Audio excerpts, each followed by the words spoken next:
All right, I would suggest to kick off and to start the meeting. Oh, there is an echo. So I'll immediately start with the first point. Could you please mute your microphones, camera?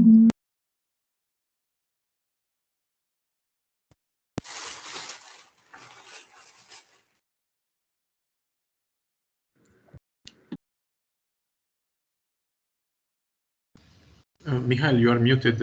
I think somebody muted everybody. Oh, I just did a great intro. You missed it. Thank you, Valentin. So good morning, everyone. My name is Michael. I'm the general manager of the Beacon, the community of digital innovators. Our purpose and our mission is to bring companies, organizations, academia closer one to another, to solve the big digital innovations in our ports, in our cities, and in our industries. And today we are here for a very interesting and quick webinar about the theme of smart ports. Now, this webinar is hosted in the framework of the COOCK Smart Port 2025 program, of which Bert will tell a little bit more later on. So I will immediately give him the floor to introduce himself, the program, and our speaker, Herman, of today. Just as a matter of housekeeping, please mute your microphone unless you want to speak. So that's a lesson for me. You can leave your camera on, that's no problem at all. If you have questions during the presentation, I would suggest to type them in the chat. And after Herman's presentation and the description of the challenge, we'll have plenty of time for Q&A, which I will be moderating. So yeah, type it in the chat. I am recording the video and the recording will be sent to all participants afterwards. So I think that's it for introduction and housekeeping, and I'm giving the floor to Bart to introduce the COOCK Smart Port project. Okay, thank you very much, Michael, and also on my behalf, good morning, everyone.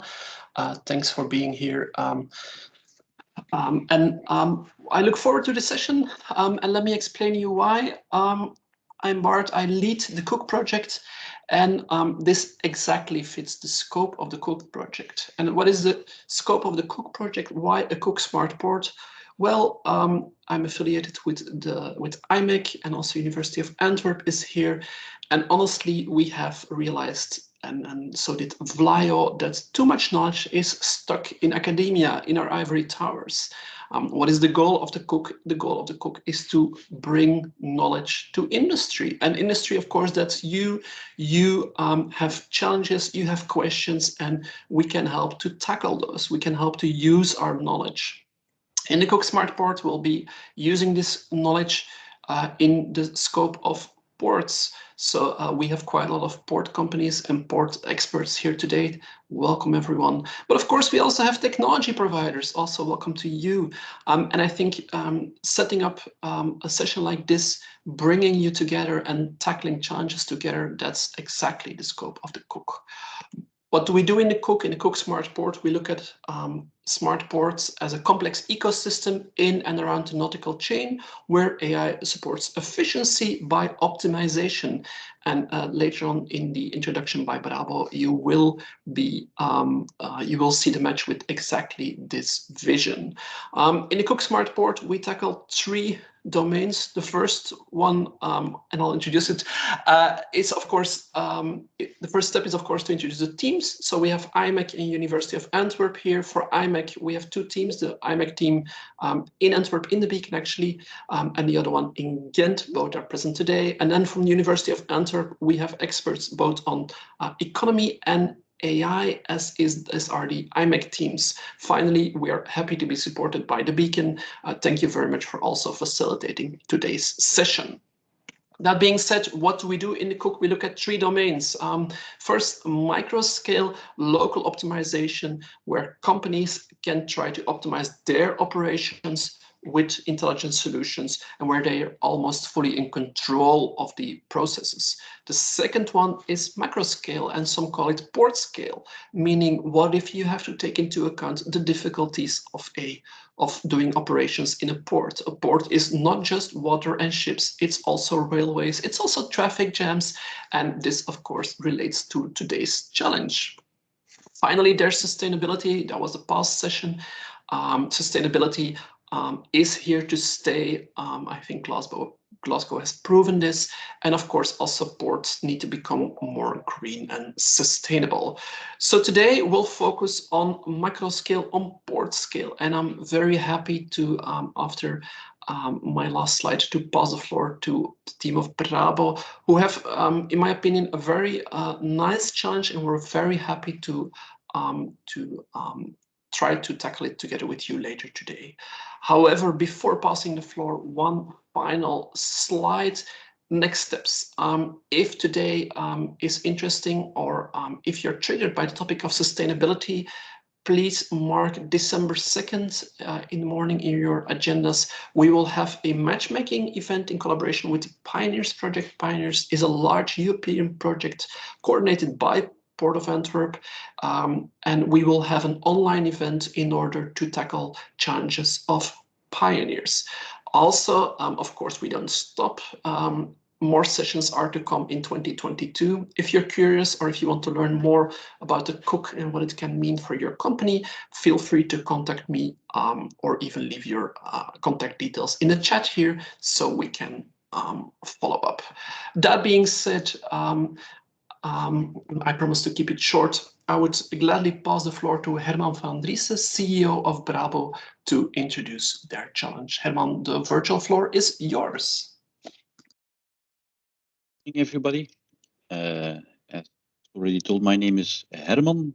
I'm CEO of Brabo Group, and I've presented also a very small presentation for you to understand our business, first of all, and secondly, our challenge which we have today, which we would like to have a solution for.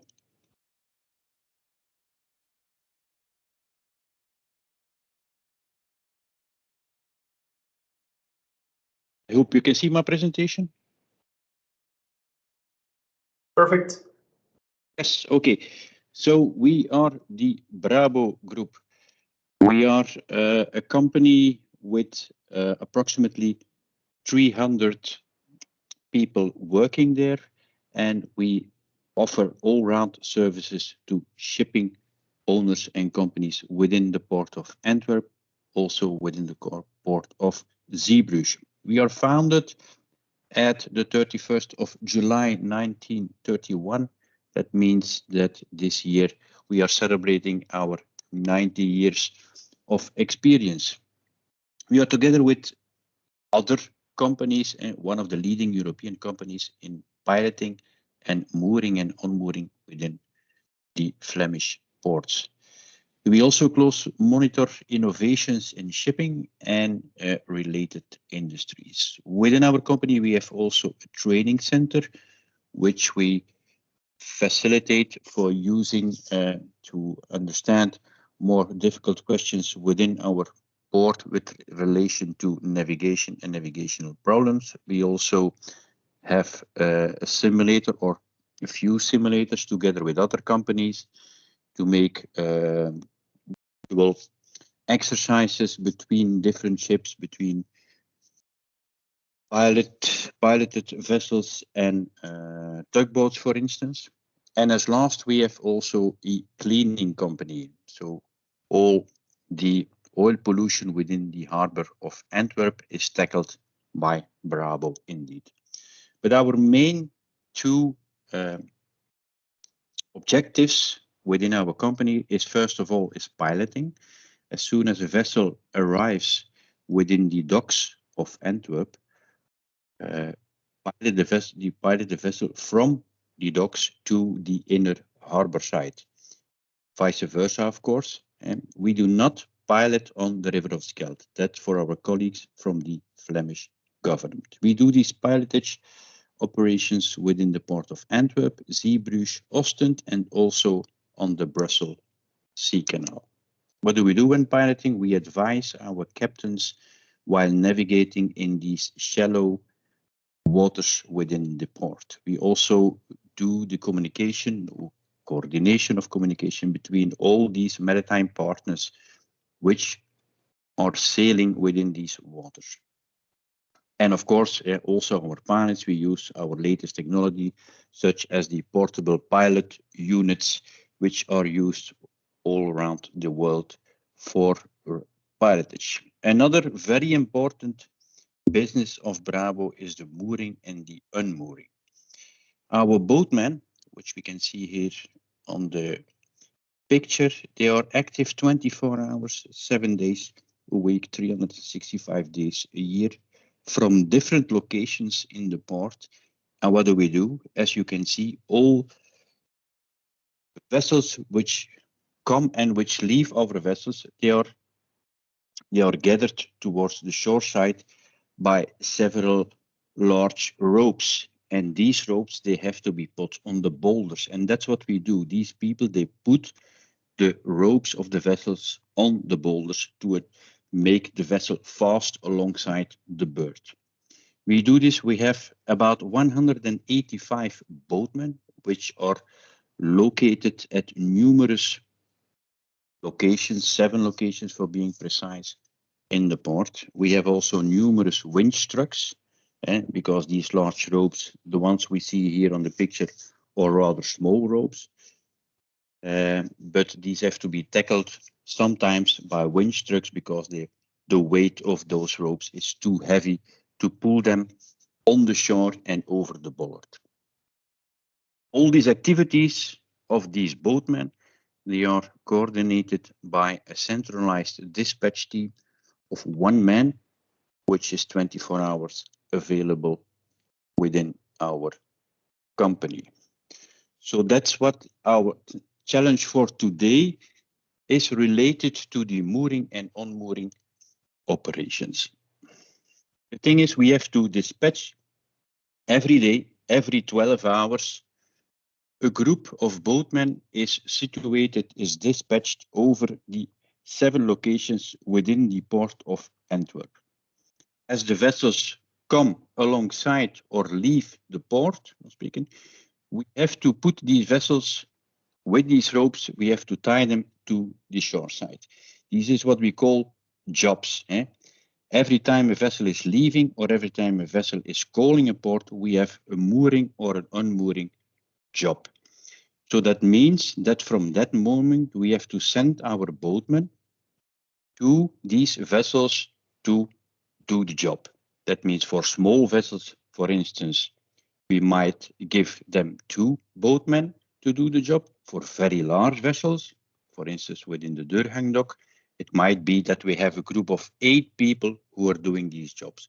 And not only from the shore side, but also from the water side. This means that we also have small vessels which are sailing within the port of Antwerp to tackle these jobs, not only from the shore side, but also from the vessel side, because the very large ropes, they are first lowered in the small boat, then the boat brings them to the shore side, and then they are heaved up towards the boulders. The thing is that we do these jobs on both banks, the left bank of the port of Antwerp and the right bank of the port of Antwerp. And as you know, mobility problems within Antwerp as general and within the port of Antwerp are quite also a challenge for us to get these people on time there, because we don't want to wait the vessel for our service. We have to be on time, even when the vessel is arriving or when the vessel is leaving. This is a very important task for us.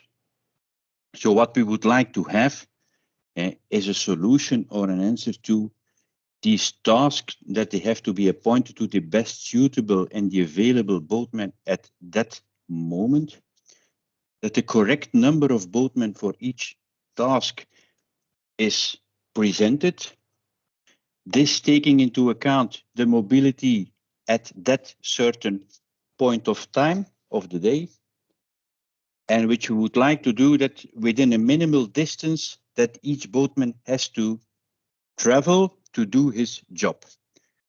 We also want to take advantages of alternative routes, for instance, via our water media. And this solution we're speaking, or this answers, have to give support to the man who is doing the dispatch for these people. Actually, today, these things are done completely manually. The thing we have digitalized till so far is that we see which people where are available. And the thing is that we have to make, or that we would like to have some system which tells us which people from which locations we use best to do a certain job within a certain time amount. And when the next job is done, that you also can relate this from, if you want to do the next job, then you can, for instance, take the same people and join them to the next job, or take other people from other locations to do the next job. This is in a nutshell what we would like to establish within our future, because it's a very important job within Brabo, and it's lots of responsibility also for the dispatchman. So we would like to give him some digitalized support, which can help him to make the right decisions and efficient decisions for our company, and also for the Port of Antwerp, to be absolutely sure that no vessel has to wait for entering or leaving the ports of Antwerp. This was my small presentation. I hope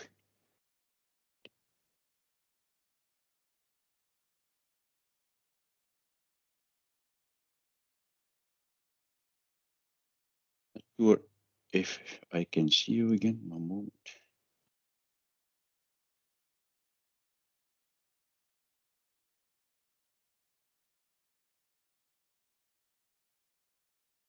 Right, I'm back. Thank you. All right, Herman, thank you very much.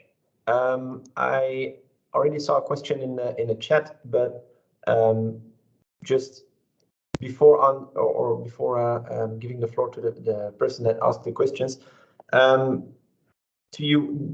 you undertaken any steps in the past towards digitization projects or automation and so on, or is this brand new? For this job, for the unmooring and demooring activities, is the first time we think of digitalizing this job.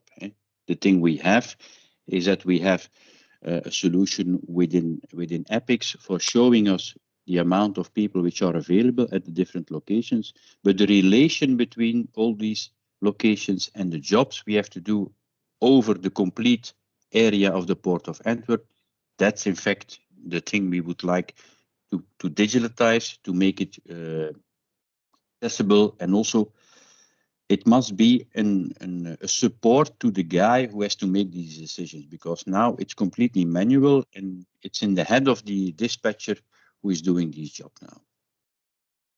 Okay, that's very clear. Thanks, Herman. Let me give the floor to Johan from Motulus, who has a question about the arrival and departure times of the ships. Yes, are those arrival and departure times known days in advance, or is this last minute business with a lot of delays and unexpected events? I mean, can you make the planning a few hours in advance, or do you have to do some last minute changes all the time to get it right? Can make a temporary planning a few hours in advance, but last minute changes might be the case. The thing is, I mean, for departure, it's around 2 hours that you can be more sure of the departure time. For the arrival time, it's a little bit longer, because these vessels, they come from the sea, from the seaside. So we are quite sure which vessels are arriving, and depending on the pilot of the Flemish colleagues we will speak in, this is rather plannable. But last minute alterations might be possible, but you can make a planning a few hours just before. Okay, thank you.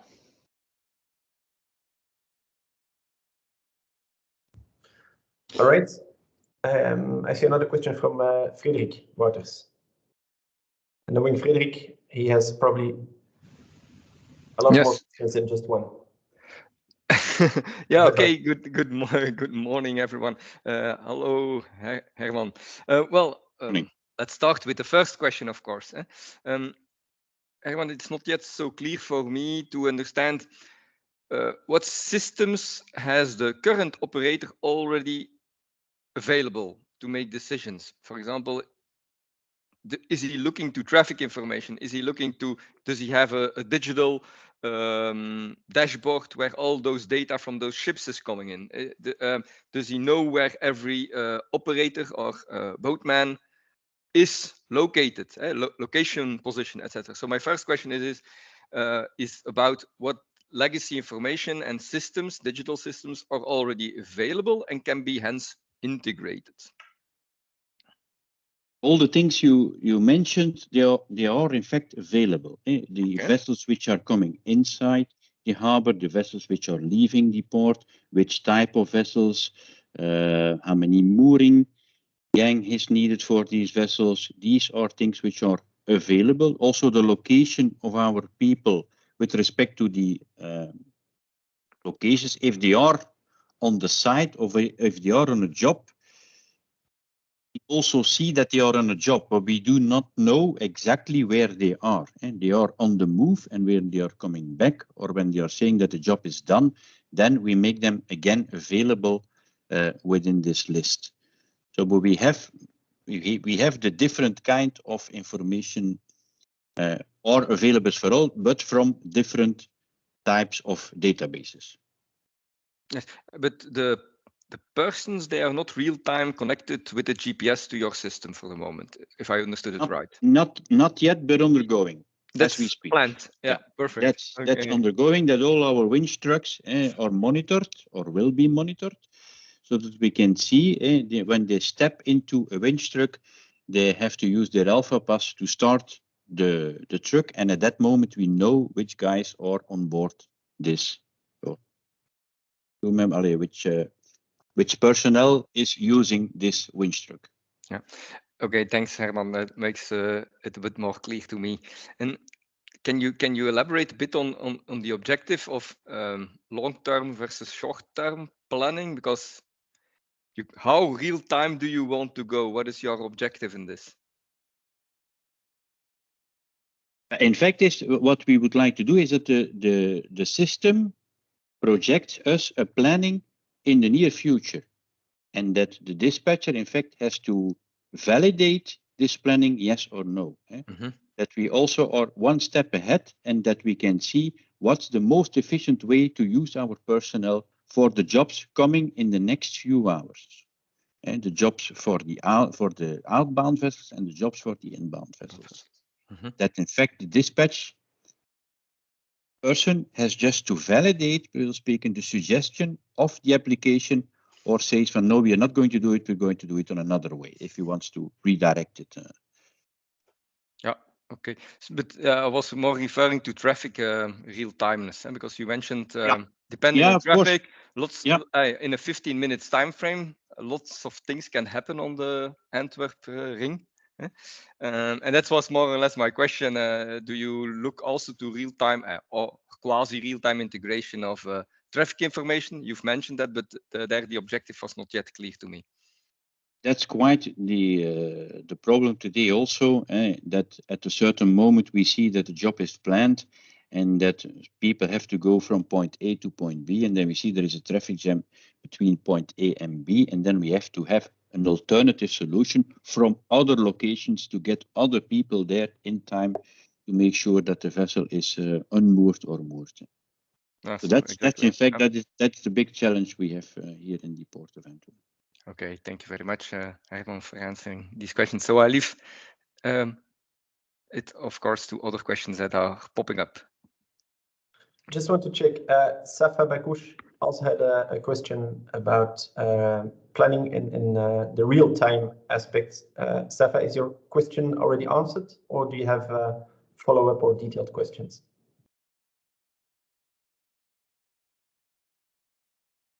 It's okay. All right. So I'll pass the mic to Peter De Decker from Herman Van Driessche, who also had a series of questions. Yes, thank you. I only have one question in particular. You mentioned you already know for each ship or type of ship how many people you need, people on the shore, people on the water. But do you also have an expectation about the time duration of that job? Is there a large variation in time durations for one particular kind of ship? Do you see, for example, one type of boat that one time they take the same job takes more time than on another day?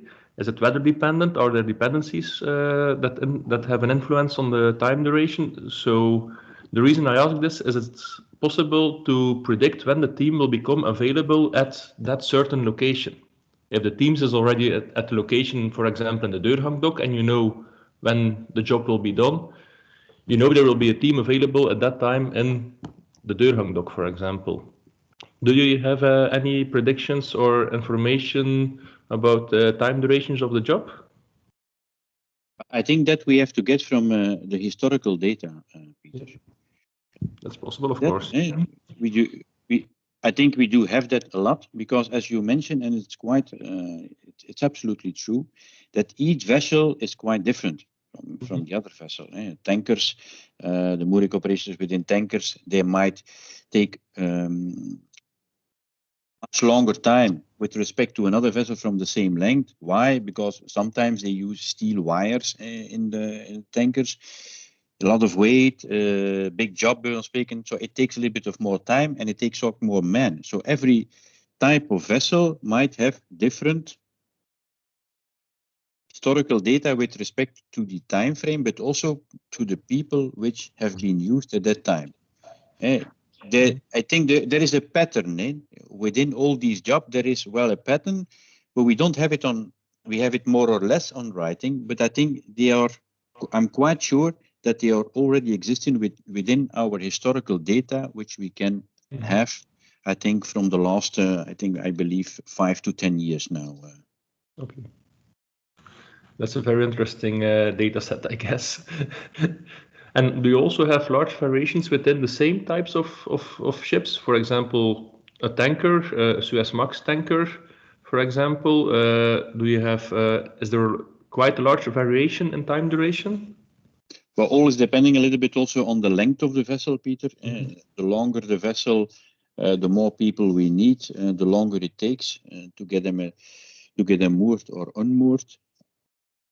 We taken at Deurhangdok, it's a 400-meter vessel is arriving in Deurhangdok. It's a gang of 8 people working, then two boats, 4 winch trucks, which are available. So because these ropes, they are not 10 centimeters in diameter, they are at least 20 centimeters in diameter. These are big jobs which last for mooring maybe to half an hour or 45 minutes. So, but that also, I'm quite sure that we have all these data because each time we have a job within our system, they mention when they start and also when they are available at the berth and also when the job is finished. So we know, in fact, for each job related to a certain vessel, how long they have worked and with how many people and with how many boats. You already have lots of interesting, clean data. I hope so, yes. Thank you. Yeah, that will make the job manageable and easier. Valentin, you raised your hand. Yeah, I also have a question for Herman here because we are talking about the data and historical data there, and my question was related to this. Do you have an idea about the frequency of the events that you don't have you have to make changes? And also the other question was, what is the economic impact of this not being available at the right moment for you? Do you receive like penalties, fines for this? What is the effect of that? The effect is quite big, because we are part of the chain of actions within the port of Antwerp, and when one shackle of the chain is disrupted, it means that the rest of the chain is also disrupted. If we don't have people to unmoor the vessel, our pilot, which is on board, is standing there without is jobless. The lock which is opened for this vessel has to wait also. That means that on the other side, vessels who want to come inside also have to wait some time because one of our gang is not available there. So we are quite responsible on that, and we don't want that our port has to wait to our services. That's our concern within this company. It's for the mooring and unmooring, and also for the piloting. We want to have our persons at the right time, at the right vessel. If we don't have that, we have delays. That's for sure. I don't know whether there have been studies or at least of analysis. What is the economic impact of that? And if not, maybe that can be an idea on which we can apply our methods to look at data and then to find out that. If a vessel of 400 meters of MSC has to wait half an hour for a gang of people of Brabo, I can assure you a lot of mails are arriving on my company. So we have absolutely, this is a thing we want to avoid absolutely. And we try to achieve this daily on a daily basis, but it's not an easy job for one person. It's quite a responsibility. And in fact, it's hard to find these people these days who want to make, because dispatching of such a large amount of people, it's not an easy job, and it's a lot of problems. You're not there, they're not waving, or you're not applauding and say you have done a good job. No, the only thing you have is problems, and trying to fix it. And that's why we want to have some kind of application to support him, to make this kind of decision much easier and to give him a little bit more comfort within his job. Clear, thank you. All right, Herman, lots of questions, and they keep on coming, so that's great. I'm going to give the floor to Malcolm because he had 2 messages, and the last one was also about the financial implications and billing, and then we'll go to more projects related questions about budget, about ROI, and so on. So Malcolm, up to you. Okay, thank you. Well, thank you for your presentation. We've had many years' experience in doing AI scheduling for pilotage, towage, and port operations in general. But what I specifically want to ask about, as part of this project, will you want the system to actually do bill calculations for each individual job? We would like that we have some kind of planning in advance, that we can see which people we are using from which locations, and to see whether the next job still will be in our ability to do that.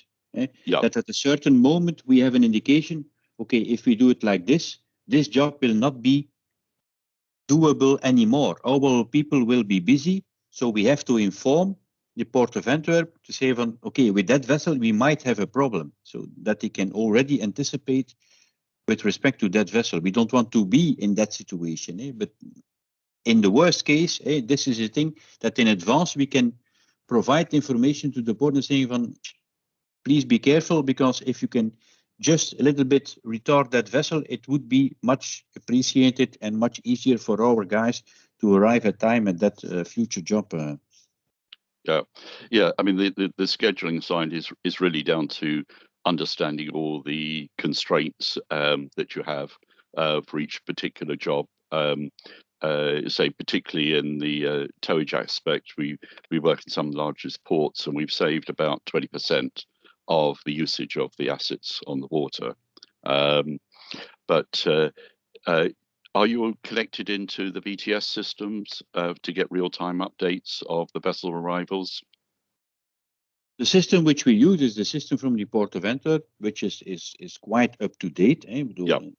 Every time it's an on-time, real-time updating system. So we are quite sure that we have the latest information, and also from the progress of the vessels. VTS is now being installed within the Port of Antwerp. So I'm quite sure that these data from, let's say, radar images might be available in the near future, also for us. Okay. So, okay. the thing is, we want to. The latest thing now we introduced is that we put locators on our working boats and also on our winch vessels, on our winch trucks, so we can see where our assets are. Right. Make the next step, in fact, to say on, okay, that winch truck is over there. That's the small, that's the shortest way to the next job. And these people, they don't have a job already. So, okay, I can direct them to there. That's the reason why we already introduced these gadgets into these assets. Yeah, I mean, that data will be invaluable to bring into the system to actually manage the scheduling efficiently. Okay, all right. Well, I've probably got a lot of other questions, but I'll leave it to us, some other people to join in. Thank you. Thank you, Malcolm. Thanks, Malcolm. Before going to the project-related questions, I saw that Mechan also had a question that I overlooked. Yeah. Can I ask? Yeah, go ahead, Mechan. Okay. I have a question, Herman. Have you ever performed any decision-making assignment on this decision-making algorithm on this assignment? Because it's as far as I know, it's a very complex problem, because some assumption like routing at the same time and real-time data and another thing is capacity of each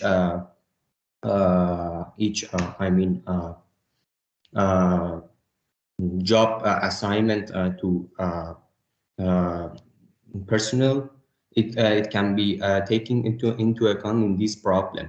Have you ever performed any decision making not manually on, for example, like decision making regardless of their minimizing their distance or minimizing the load of the work?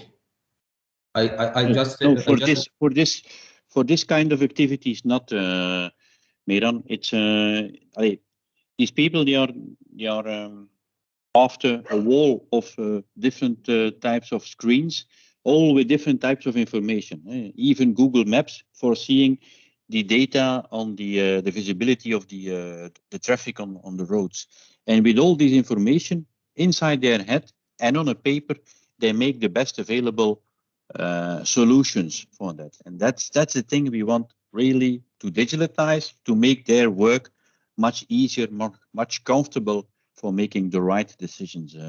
And in the meantime, what Malcolm was saying also, and it's quite important also, it might be that due to the fact that I'm not sure, because I think we are working already in a very efficient way, but we might work in a more efficient way so that we have more people available for doing other jobs.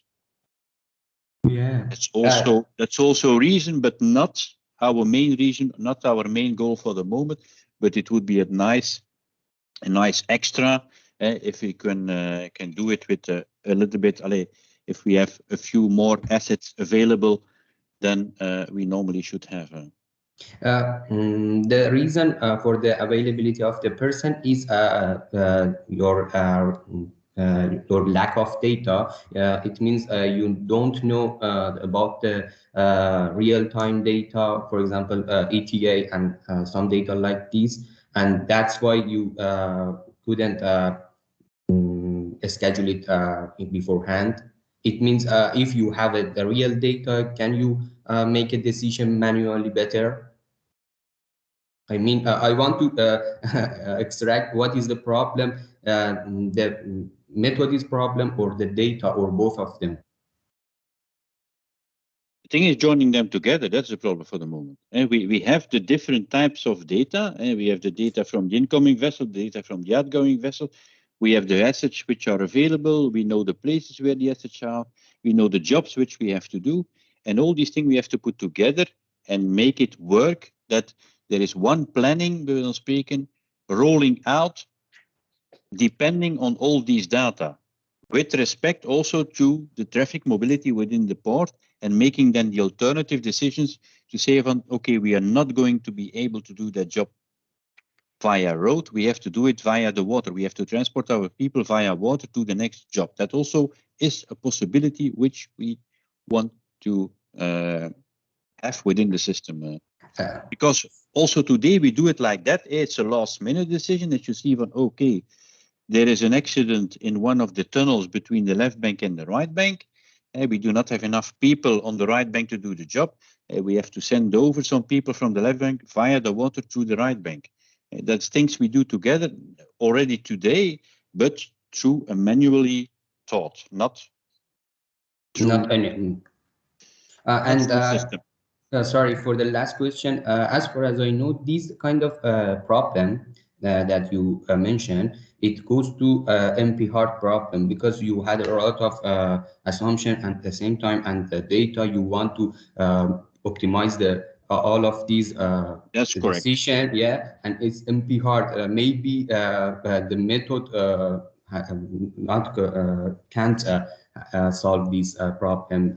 Can we split this process in, for example, couple of sub challenges and solve it individually? For example, can we solve it a routing problem individually? We did some assumption from the assignment job. Maybe I just want to catch the right problem, and if we can split it in, for example, a couple of sub challenges, it is better to solve, because in terms of I understand you. I understand you, and the way I see it is, first of all, we have a certain amount of jobs we have to do, inbound and outbound. We have the people which are available at the different locations. We know how long each job, or more or less through to historical data, how long a job needs, the time is needed. So we can make the puzzle from which people we put together to do this job, the next job, the next job.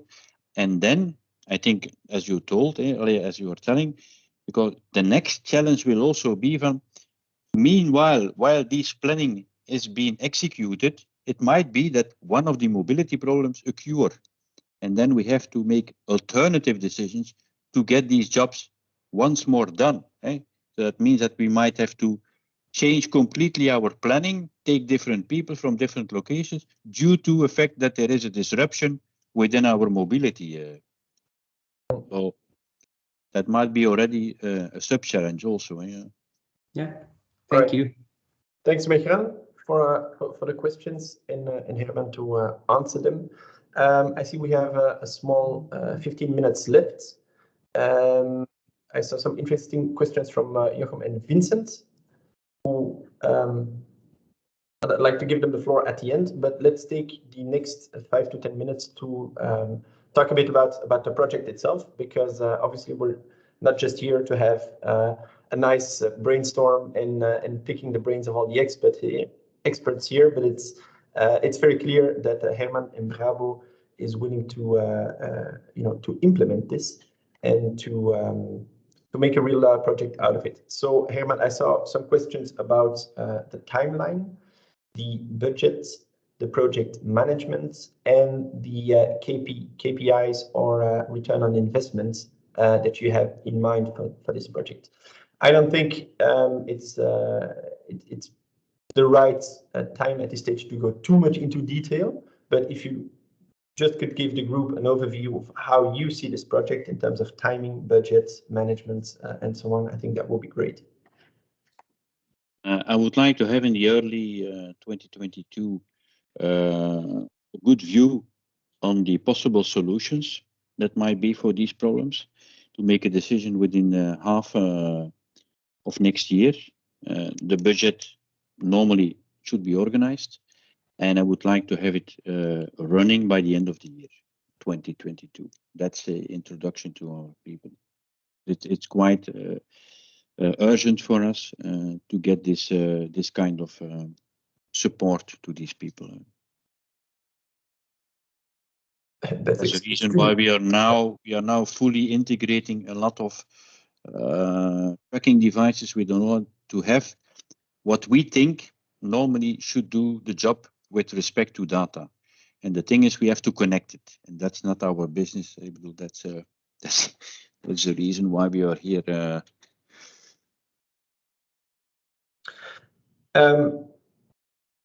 It's obviously a project that you will run internally. It's an in-company project, but do you see potential collaboration or overlaps with other actors in the port, or do you see other organizations, companies, authorities in the port that should be involved or implied in this project?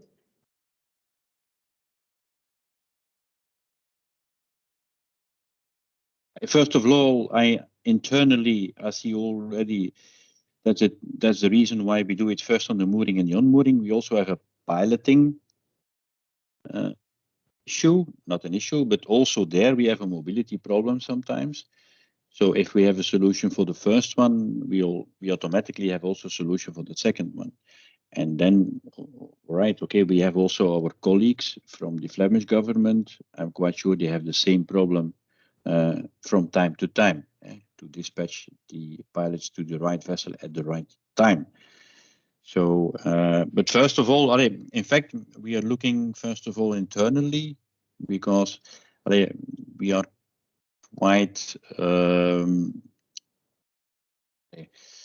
It's very important to us to give a good service to the port. I want to emphasize that we are a player within the port, which is for the chain, together with a lot of other players, quite important. So we want to be fully adapted to the new situation, to new time, to innovation, things like that. We want to work with state-of-the-art information, but also with state-of-the-art applications. So that's the reason why we want to make the next step also in this business line.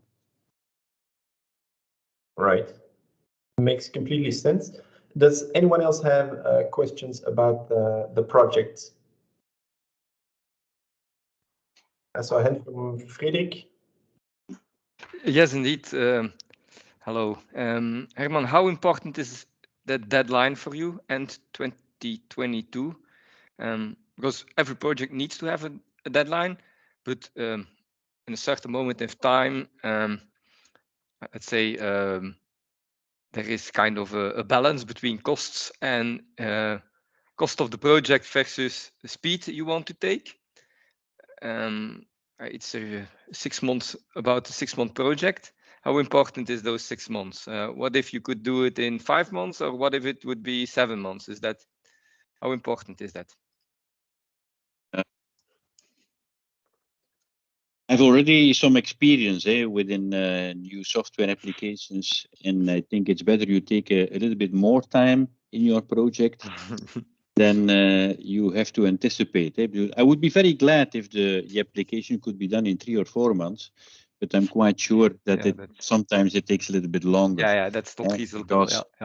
The fact is, it's quite complex. It looks clear, maybe, but our port of Antwerp is a very complex system with a lot of interruption from times to times, and we have to also every time we have to anticipate on these small interruptions, and that makes it not so easy.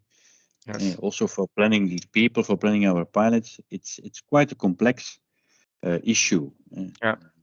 And therefore, my question was related to the fact that you could also determine a kind of a minimum set of a first release, and then have 6 months later the full package, or so split it in 2 launch dates.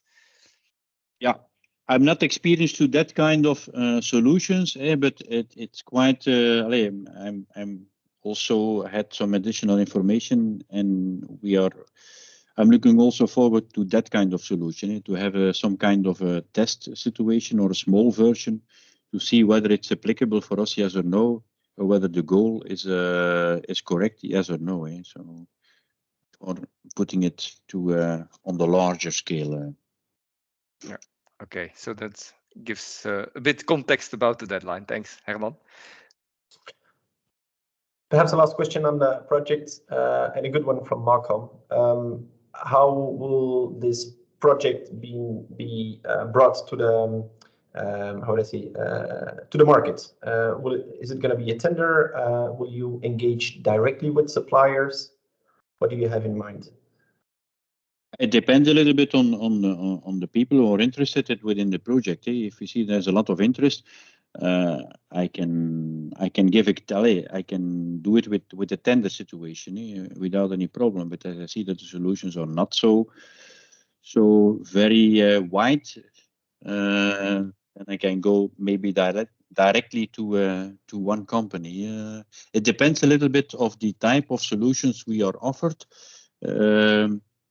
If you see that there is a lot of, if there is a wide range, I'm quite sure I'm going to send a tender to have absolutely sure that we have the best solution for us also, but also within our budget, the best solution, hopefully. Makes sense.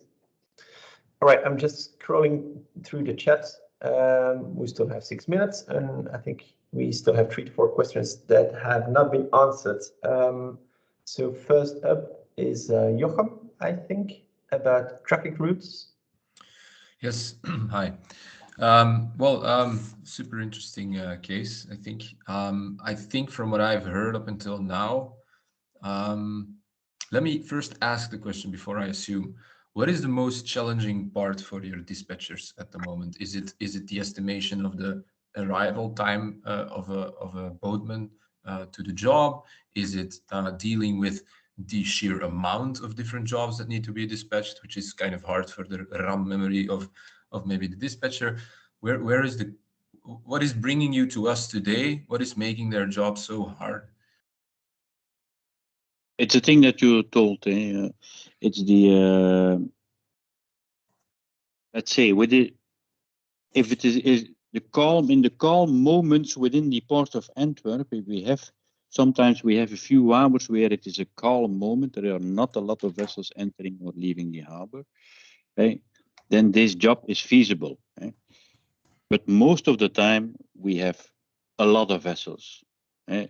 Within a certain amount of time which has been done. And that's a very stressy situation, as you call it, for the RAM area of that person. It's quite a challenge. So that's the reason why it's not easy these days to find people who are motivated to do these kind of jobs anymore. And that's the reason we want to make it a little bit more comfortable to him, to have him some kind of application which gives him some decision support.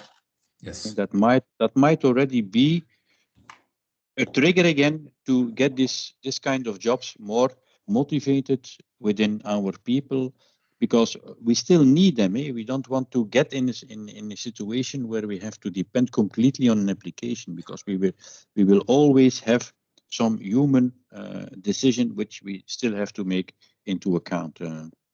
Well, and that answer brings me to, I think, a very important other question, not to be answered here, but just as a point of reference. I think in this project it will be very important to determine exactly what the interaction will be between your dispatcher and the system, because what I'm hearing from you and what I think is also wise is to do a human in the loop system, but then you have to determine where in the loop they are picking in and what output they're delivering. It can be, for example, like in Google Maps, that when a route needs to be taken, they still look at the different options of the route, saying, I think this is better from experience, for example. It might be any kind of interaction. Okay, so that's an important one, I think, that needs to be cleared out. And last question would be, so you have different traffic routes from the point of the boatman to the specific job. You have different modalities apparently, so you can go by car. Apparently, you can take the boat or you go over water. I think one of the most technically challenging things will be to do a good estimation of the time of arrival, taking into account all of these different routes. So you can use, of course, Waze or Google Maps and their APIs, but are there other parts of the map that you need to navigate on? For example, the water, where you don't have any data on the estimated arrival time, where we can use historical data? Are there, for example, roads within the port that maybe are not covered by Waze or Maps data? Because that will be crucial, I think, to kind of then estimate that, to get a good estimation. The only thing we use now is Google Maps, because you have to enter the vessel at the different berths of the port of Antwerp. You cannot drive with your car to the berth. You have to pass a gate from the company who has the concession within the port. You have to make some administration there. Worst case, in the best case, you use your Alpha Pass and you enter. And then you have to arrive carefully on the berth. So within the berth, there are no routes. So the only thing you can plan within Google Maps is just to the entrance of the concession, and then it still takes some minutes to go to the job. The alternative through the water is more complex, because when we need a winch truck for the job, we need a winch truck. We cannot send our people by boat because I cannot put a winch truck on the boat. It's a small boat from 8 meters long. I can put some people via the water through the next job, speaking, if the job is solely hand job, without winch truck. It's for small vessels and things like that. If we have bigger vessels, we are obliged to send also some winch trucks. And then it depends from the 7 locations which are from the best entry point for this concession related to the traffic situation at that moment. Yeah. Normally it's quite feasible. I'm not making it too difficult. It's quite feasible, but some days when it's going jam, when it's going wrong on the roads in Antwerp, it's going wrong. So that means it's all hands on deck to get the people there on time. And sometimes we have to make decisions, and whilst they are underway, we have to cancel the decision and take another decision. It happens. Yeah, sounds to me that then the part of estimating the additional time of travel that outside of what you can do on the public roads will be probably quite important, and is now in the heads of your operators. Kind of but we are speaking about minutes. Once we are inside, we are speaking about minutes. The longest travel times from one part of the harbor to the other, when you're from our central point in the middle of the harbor, it's 25-30 minutes, not more. So we're speaking in that terms. Okay. But it's quite often also that one group of boatmen is going from one job to another job to another job, maybe 3-4 jobs consecutive before they go back to their location. And that you have also to take into account that when you're busy with these jobs, you cannot have people available for maybe an additional job. And sometimes it happens also that we have a lot of job on right bank, less job on left bank, that we shift people from left bank to right bank to do all these jobs and then go back to left bank. So this is it's in between the banks of the harbor of Antwerp. There is always a lot of traffic. Right. Thank you. I'll leave the floor to someone else. As everywhere in Antwerp, unfortunately, Herman. We are nearing the 11-hour mark, and we actually exceeded it. But it's great, a lot of great questions. I'm going to take 2 batches of questions, and then if any questions remain unanswered, we'll answer them offline and feed the information back. But Clément and Safa had questions about data availability. You already explained a bit more about it. You have historical data, you have positioning data that is within the company. There's also the APIX database. There's vessel location data, which is also publicly available. Clément or Safa, are there other kinds of data that you were thinking about which you need more information? Yes, thank you, Ellen. Thank you, Herman. So we were talking about the data that you just listed. So are they available such that we can maybe try to play with that and maybe have more insight? So that was my first question. And if it is the case, how can we get them? That is the first one. And the second one was regarding the timeline that you just presented. You were saying that maybe that you are going to send a tender for that. Is for us to get a clear timeline about when can we come back to you if you have question, who are we going to contact, and when are we supposed to come back to you with a concept or so on, in such a way that we can also plan our teams and know how we can work. Your first question, Clément. I'm quite sure it's possible for me to have a listing of the data sets which are available within our company or within related programs which we can retrieve data from, so that I'm quite sure we can deliver to everybody who is interested. And then, okay, for the second question, I have a little bit to apologize me, because it's also for me the first time, so I don't know exactly how it works till yet. So I'm quite interested from how do we manage this from this point on. So I see a lot of interested people. I would like to discuss a little bit more on this subject, and then I hope I have a few very interested people, which I can decide to send them a tender or to go separately. I think that's the way we work, Michael. Yeah, I think. Or does it work? It's something that is open. I think that Clément gave an assist or a pre-assist for some kind of hackathon or preparatory exploration of data that could be a possibility. I think there are a lot of possibilities to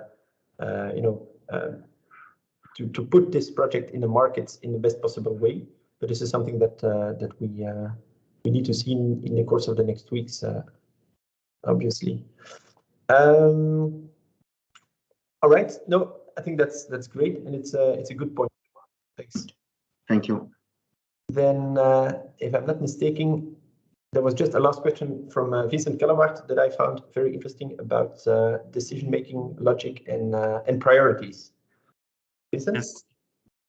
So I'm quite interested to know if when you have a capacity problem, so you can't do all the jobs on time, is there already any logic defined on paper that decides which vessels get the priority over others? Or is it to help define this? The jobs are quite consecutive, Vincent, and the priority is not set by us, but by the Port of Antwerp. So we do not decide if we have a problem, which vessel we have to do first. And that's a decision from the Port of Antwerp. To make the decision, we can never say we're going not to do that vessel, we're going to do that vessel. No, if we have a problem, we have to anticipate that, we have to tell them, and then the decision is to come from the Port of Antwerp to say, well, okay, if you have a problem, then first this vessel has to leave or be onboard. The priority is set by the Port of Antwerp. Okay. Yes. We are just rendering the services for that. Yeah. Okay. Thank you. All right.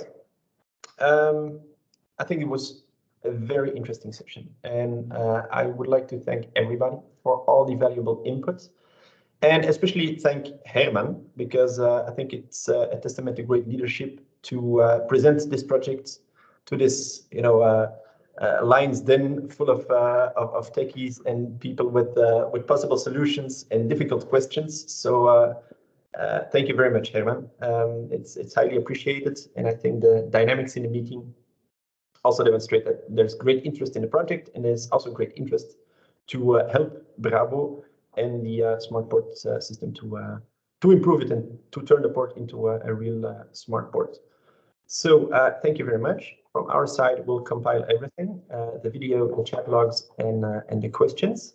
The video will be sent to all participants immediately, so that's one thing.